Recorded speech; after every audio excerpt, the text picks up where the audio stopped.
buenas noches y bienvenidos a Sala de Prensa de Noticias Caracol Ahora.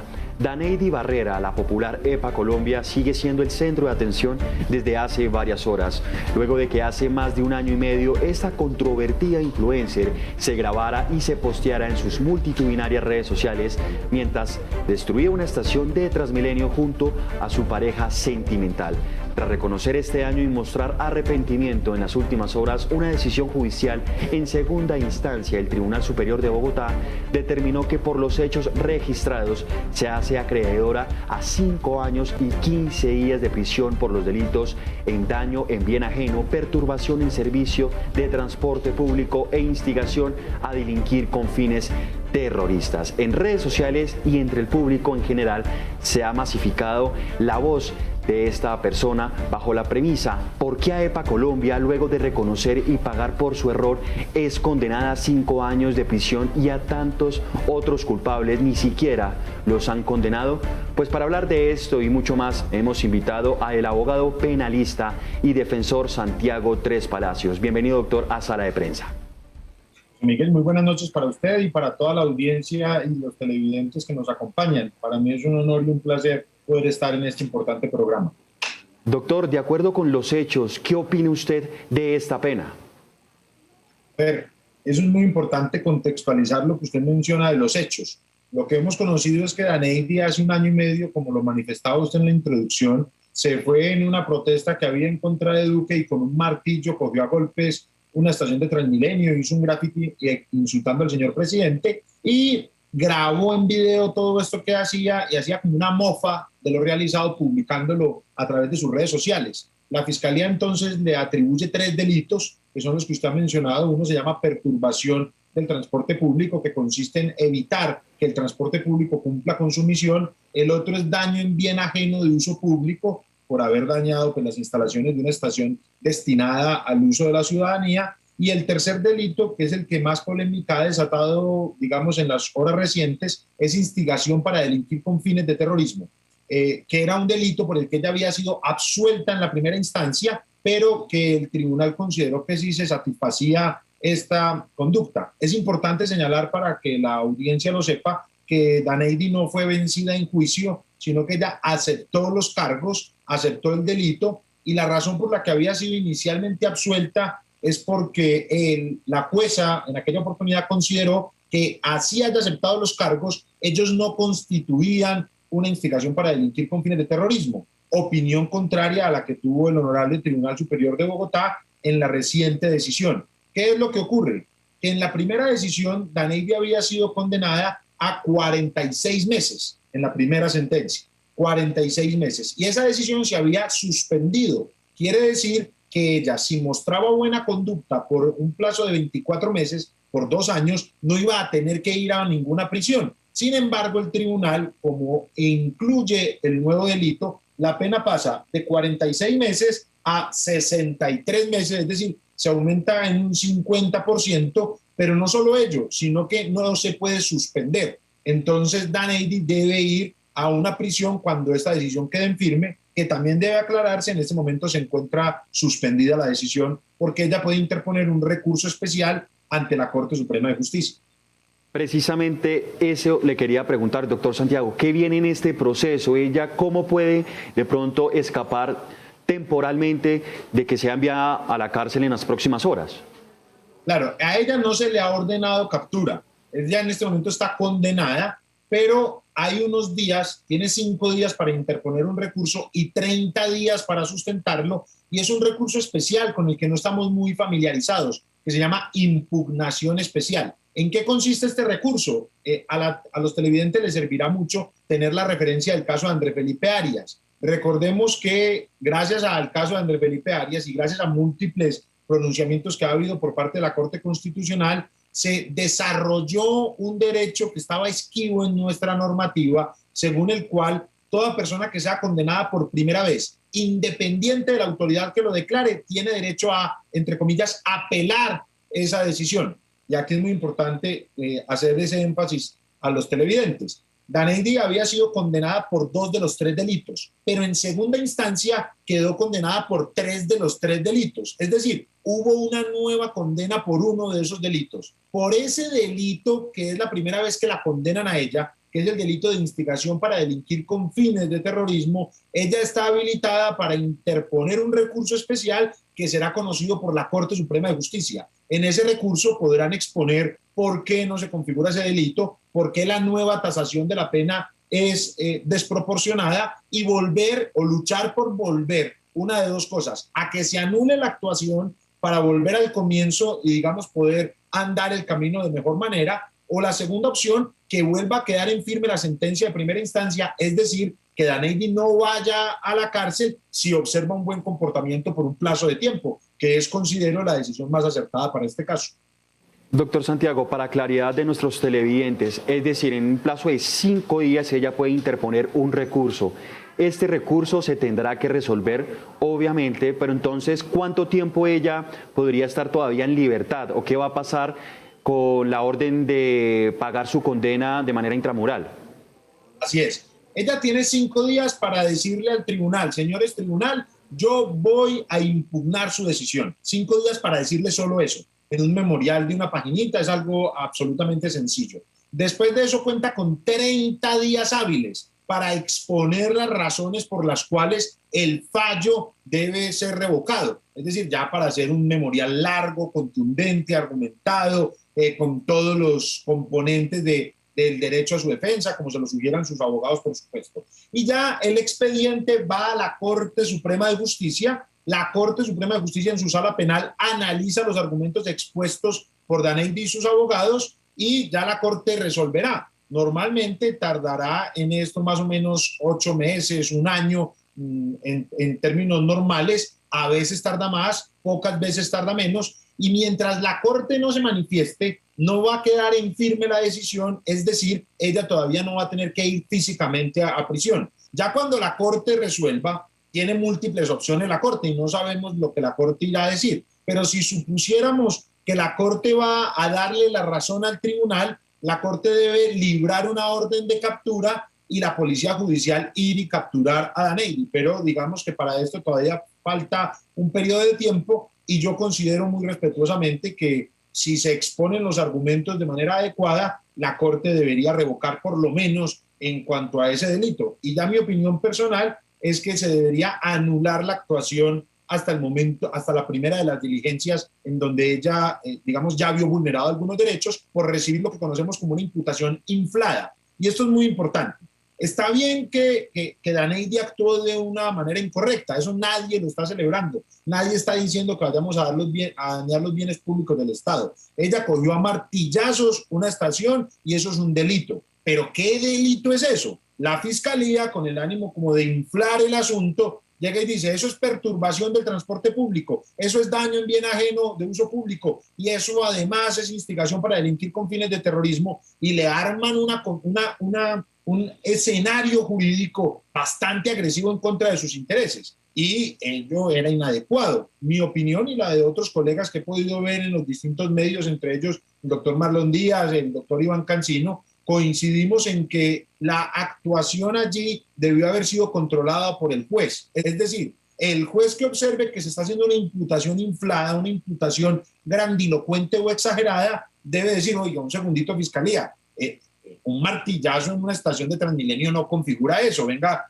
arme bien, digamos, el argumento, porque ella va a aceptar unos delitos que no ha cometido. Ella realizó unos hechos, pero esos hechos no pueden encajar en cualquier conducta porque así lo considere un fiscal. Doctor Tres Palacios, o sea, usted justifica todo lo que está pasando en estos momentos en redes sociales con esa palabra o esa frase que usted dice, imputación inflada. Es precisamente ese es el rechazo que se han visto en las últimas horas en diferentes redes sociales, porque dicen es una medida injusta y desproporcionada. Así es. Hombre, es que todos tenemos derecho a que se nos juzgue por lo menos por lo que hicimos o por lo que se nos indica que hicimos. Uno ve el video y ve a una dama dañando un bien público. Eso es lo que uno ve. La perturbación al transporte, pues el transporte ya estaba perturbado cuando ello llega, pero digamos que lo admitiéramos y consideráramos que también se presenta. Y son delitos que la pena era de 16 meses, de 60 meses, y se sumaban, y como ella acepta cargos, eso se divide, se hacen unas operaciones aritméticas.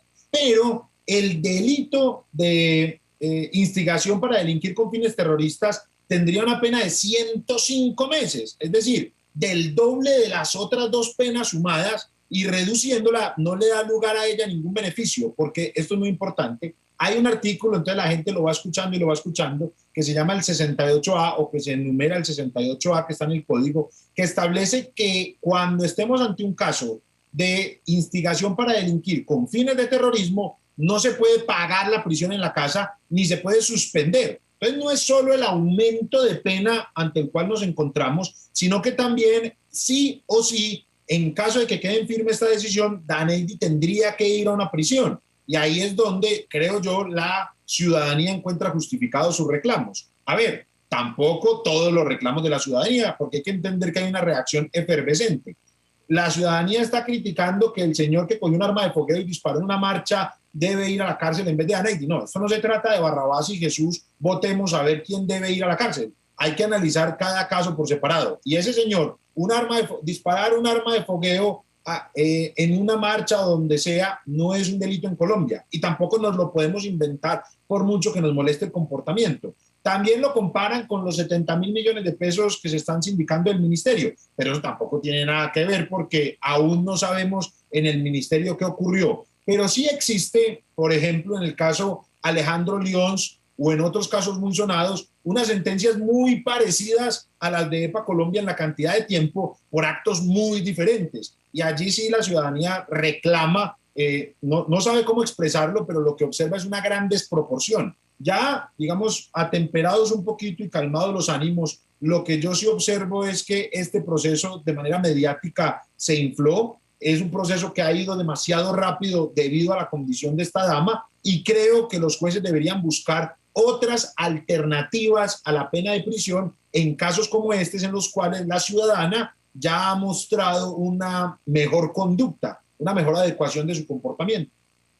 Doctor Tres Palacios, precisamente quería hacer una pregunta sobre eso. Hace contados minutos ella misma publicó en sus redes sociales que ella cambió, que ha ido insistentemente a la Fiscalía, ha ido a Transmilenio, a ofrecerse para hacer algún tipo de servicio social y demostrar que ella realmente ha cambiado.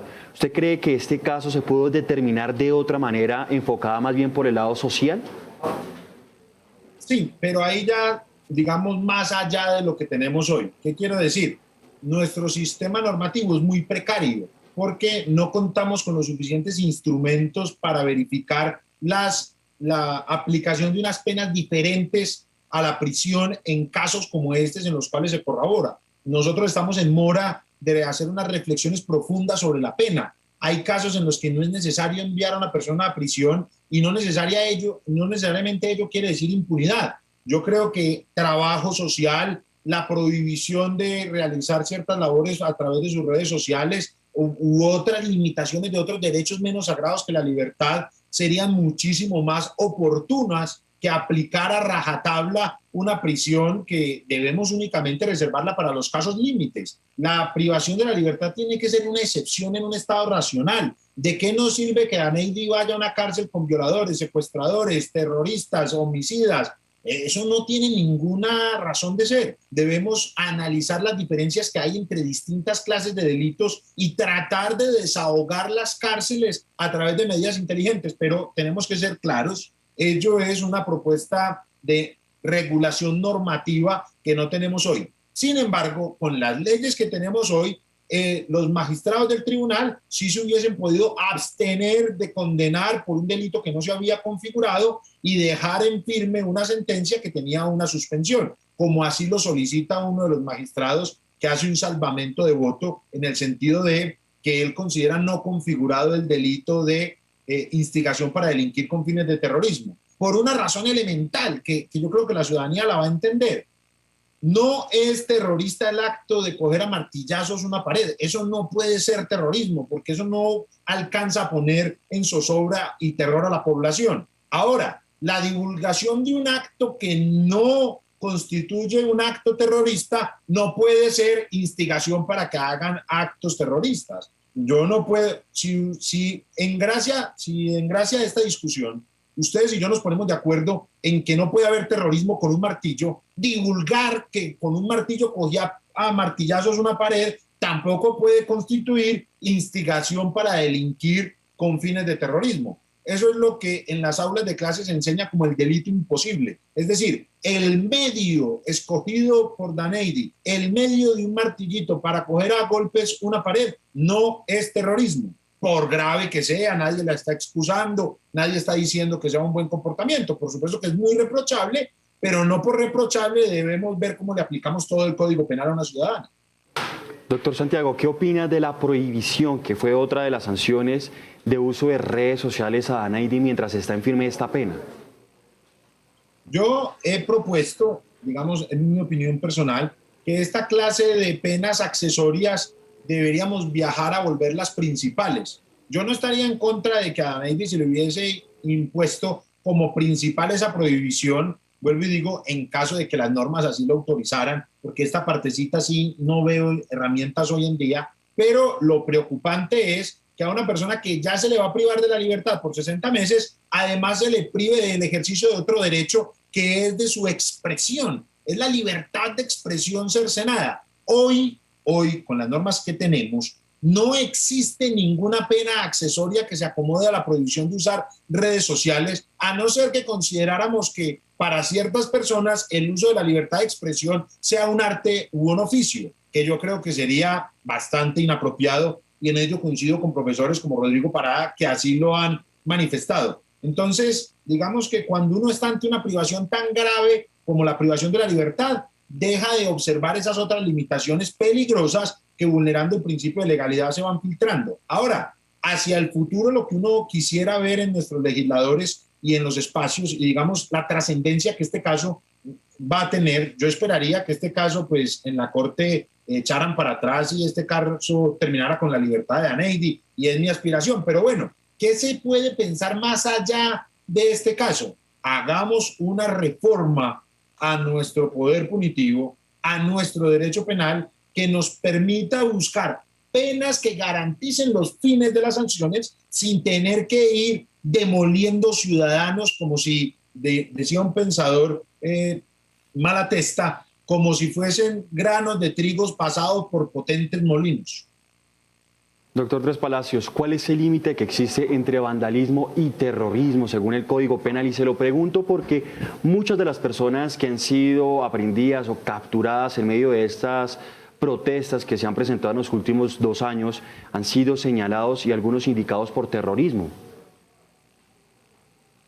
Sí, lo esencial es sobre todo la existencia de los medios que se utilizan para un fin determinado. Si usted tiene el fin de protestar y en el fin de protestar se extralimita y hace daños, está cometiendo daño en bien ajeno, puede cometer perturbación del transporte público, puede cometer alguna de las conductas establecidas en el código. Pero el terrorismo requiere que el ánimo que persigue el sujeto sea el de sembrar zozobra y terror en la población. Requiere que la conducta lo que busque es atemorizar a la ciudadanía, no ir en contra de un gobierno, no ir en contra de una idea determinada, no es una extralimitación del derecho a la protesta. Si yo pongo un carro con explosivos, si yo pongo un collar bomba, si yo simulo que estoy amarrando a alguien con dinamita para hacerlo estallar en medio de una vía pública, si yo hago planes para hacerle creer a la población de que estoy poniendo bombas por todas partes, quiero poner en zozobra y terror a la población,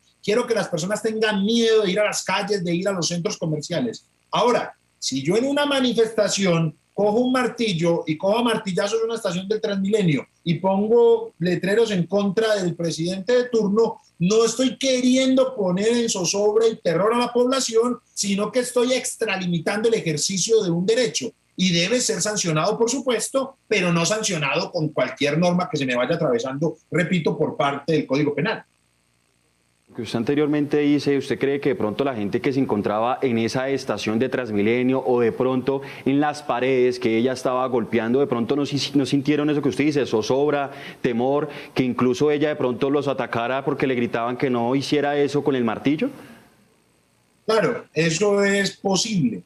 Sin embargo, no configura el delito. ¿Por qué? No porque la gente tenga miedo quiere decir que yo tenga el fin de atemorizarlos. Y no se trata de cualquier miedo, el miedo necesario para configurar el delito de terrorismo. Le pongo un ejemplo. Si yo voy y me robo un celular y a la persona a la que le robé el celular le da mucho miedo, nadie puede decirme que yo cometí terrorismo. No, yo cometí un hurto. Y el hurto consiste en apoderarme del celular de esa otra persona. Que esa persona se haya asustado, que se asuste el vecino, que se asuste el del carro de al lado, es una consecuencia de la conducta, pero no es lo que el alcance del tipo pretende establecer. Y lo explico de una manera un poquito más pedagógica y menos con estas palabrejas que usamos los abogados. El terrorismo consiste en querer aterrorizar a la sociedad o a parte de ella para que la sociedad tenga miedo de ejercer sus labores, de ejercer su vida, de configurar sus relaciones.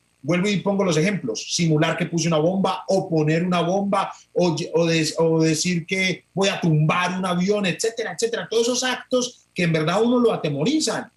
Uno ve los documentales o los que vivieron en los años 80 y todo esto con Pablo Escobar, o los atentados que hacía la guerrilla de las FARC, o los distintos atentados que hicieron los paramilitares, y uno entiende el tipo penal de terrorismo. Es que aquí no estamos en Suiza. Es decir, un colombiano entiende lo que es un acto terrorista. Un colombiano entiende lo que es tener miedo de salir a la calle y que algo estalle. Ahora, el que me diga que la sociedad está atemorizada porque una niña infantil e inmadura está cogiendo a martillazos un Transmilenio, tiene un concepto de terrorismo muy válido, pero que no es el concepto de terrorismo con el que podemos meter a las personas en la cárcel. Porque si a eso fuéramos, tendríamos que hacer encuestas. Oiga, ¿usted cómo se sintió con el hurto de Santiago? Ay, a mí me dio mucho miedo. Ah, entonces usted cometió terrorismo. Oiga, ¿y usted qué opina de cuando esta persona realizó una injuria? Ay, a mí me dio mucho miedo. Ah, entonces cometió terrorismo. No se trata de verificar la sensación, sino si la conducta por sí misma es idónea para aterrorizar a la sociedad. Finalmente, doctor Santiago, de acuerdo a su experiencia, ¿en qué cree que va a parar este caso de la influenciadora EPA Colombia?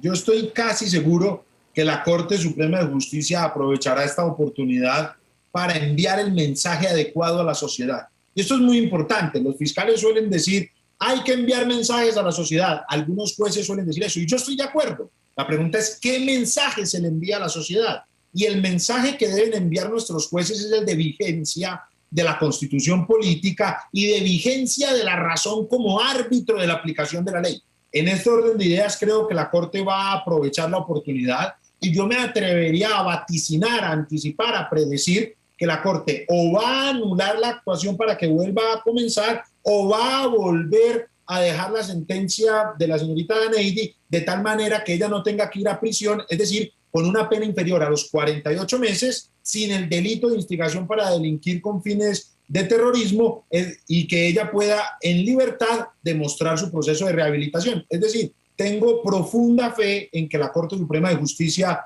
va a resarcir los derechos de la señorita Daneidy Barrera, que conocemos como EPA Colombia.